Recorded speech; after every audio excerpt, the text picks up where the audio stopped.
లూకా సువార్త 24వ అధ్యాయము. ఆదివారమున తెల్లవారుచుండగా ఆ స్త్రీలు తాము సిద్ధపరిచిన సుగంధ ద్రవ్యములను తీసుకొని సమాధి యొద్దకు వచ్చి సమాధి ముందర ఉండిన రాయి దొరలింపబడియుండుట చూచి లోపలికి వెళ్ళిరి గాని ప్రభు అయిన యేసు దేహమును వారికి కనబడలేదు. ఇందును గూర్చి వారికేమియు తోచకయుండగా ప్రకాశమానమైన వస్త్రములు ధరించిన ఇద్దరు మనుష్యులు వారి యొద్ద నిలువబడిరి. వారు భయపడి ముఖములను నేల మోపి ఉండగా, వీరు సజీవుడైన వానిని మీరెందుకు మృతులలో వెతుకుచున్నారు? ఆయన ఇక్కడ లేడు, ఆయన లేచి ఉన్నాడు. ఆయన ఇంకా గలిలయలో ఉండినప్పుడు మనుష్య కుమారుడు పాపిష్టులైన మనుషుల చేతికి అప్పగింపబడి సిలువ వేయబడి 3వ దినమందు లేవవలసి ఉన్నదని ఆయన మీతో చెప్పిన మాట జ్ఞాపకము చేసుకొనుడని వారితో చెప్పి, అప్పుడు వారాయన మాటలకు జ్ఞాపకము చేసుకొని సమాధి యొద్ద నుండి తిరిగి వెళ్ళి ఈ సంగతులన్నీ 11 శిష్యులకును తక్కిన వారికందరికీ తెలియజేసిరి. ఈ సంగతులు అపోస్తులతో చెప్పిన వారెవరనగా మగ్దలేనే మరియయు, యోహాన్నయు, యాకోబు తల్లి అయిన మరియయు, వారితో కూడా ఉన్న ఇతర స్త్రీలును.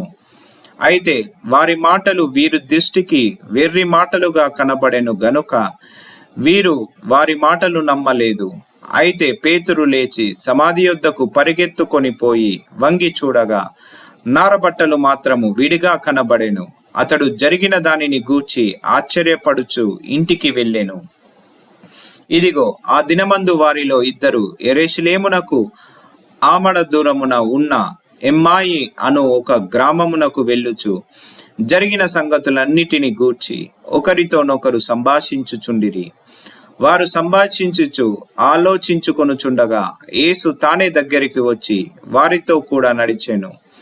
అయితే వారాయనను గుర్తుపట్టలేకుండా వారి కన్నులు మూయబడెను.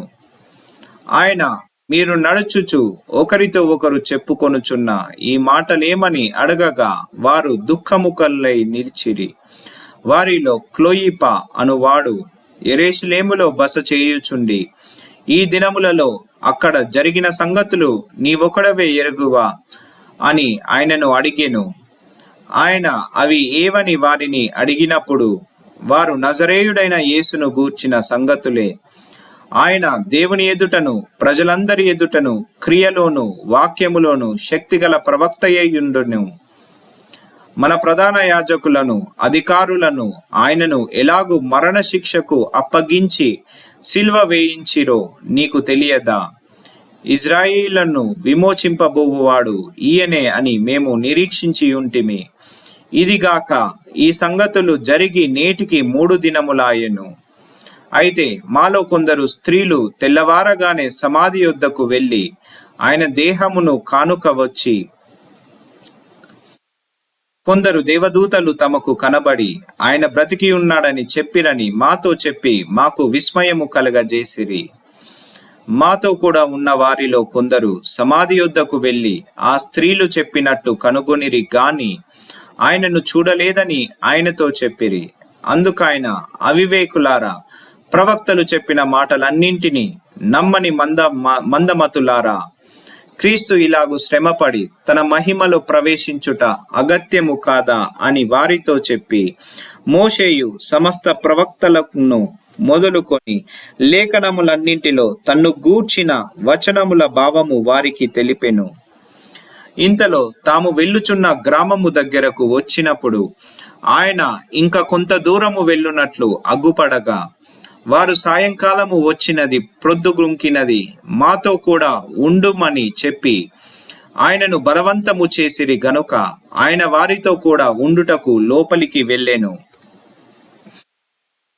కూడా భోజనమునకు కూర్చున్నప్పుడు ఒక రొట్టెను పట్టుకొని స్తోత్రము చేసి దాన్ని విరిచి వారికి పంచిపెట్టగా వారి కన్నులు తెరవబడి ఆయనను గుర్తుపట్టిరి. అంతటా ఆయన వారికి అదృశ్యుడాయెను.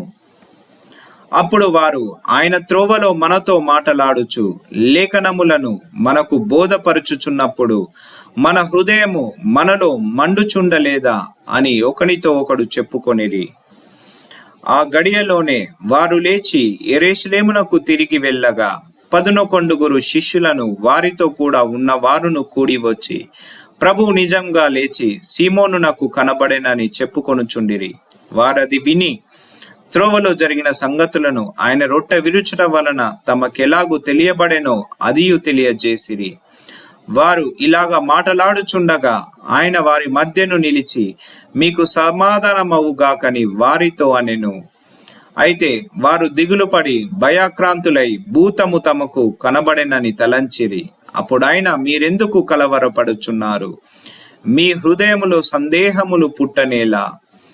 నేనే ఆయనను అనుటకు నా చేతులను నా పాదములను చూడుడి, నన్ను పట్టి చూడుడి. నాకున్నట్టుగా మీరు చూచుచున్న ఎముకలను మాంసమును భూతమును కుండవని చెప్పి తన చేతులను పాదములను వారికి చూపెను. అయితే వారు సంతోషము చేత ఇంకను నమ్మక ఆశ్చర్యపడుచుండగా ఆయన అక్కడ, మీ యొద్ద ఏమైనా ఆహారము కలదా అని వారిని అడిగెను. వారు కాల్చిన చేప ముక్కను ఆయనకిచ్చిరి. ఆయన దానిని తీసుకొని వారి ఎదుట భుజించెను. అంతటా ఆయన, మోషే ధర్మశాస్త్రములోను ప్రవక్తల గ్రంథములలోను కీర్తనలలోను నన్ను గూర్చి రాయబడినవన్నీయు నెరవేరవలెనని నేను మీ యొద్ద ఉండినప్పుడు మీతో చెప్పిన మాటలు నెరవేరినవని వారితో చెప్పెను.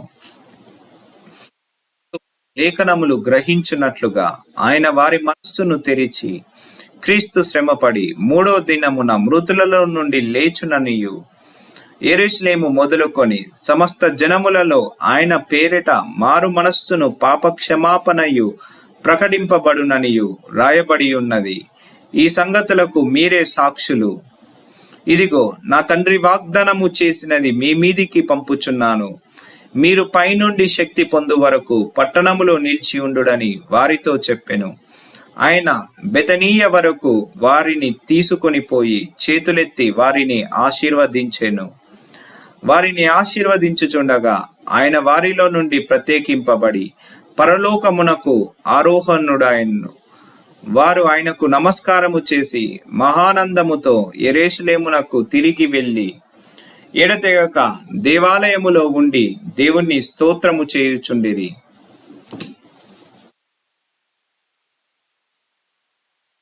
Thank you.